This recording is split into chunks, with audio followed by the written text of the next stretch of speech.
Hey guys, in this video, I will show you how to set up and customize your Hubspot dashboard. First, go ahead and log into your Hubspot account. Once in, on the left panel, click on the reporting section and choose on dashboards. Here, you can create your first dashboard. You can choose on I'll set up myself if you want.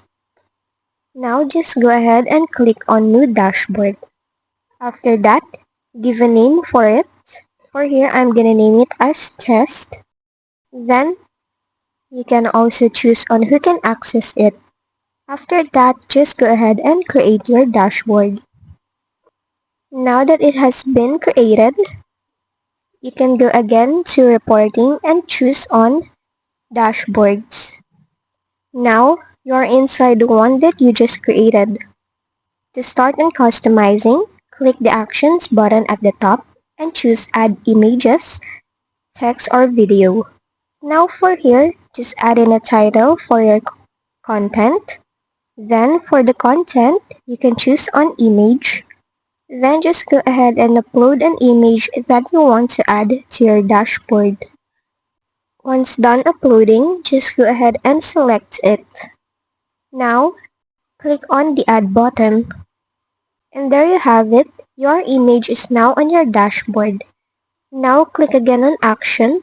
Choose on Add Images, Text or Video again. After that, type in a name for it.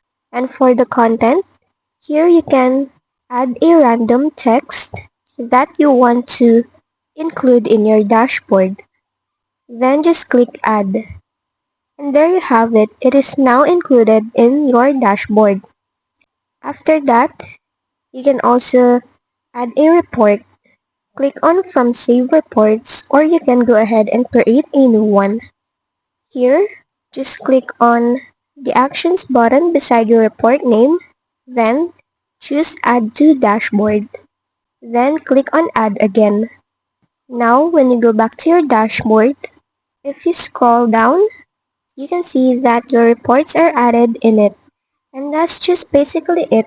You can go ahead and add in more content, as many as you like. If this video helped you, don't forget to like, subscribe, and hit the bell icon for more tutorials.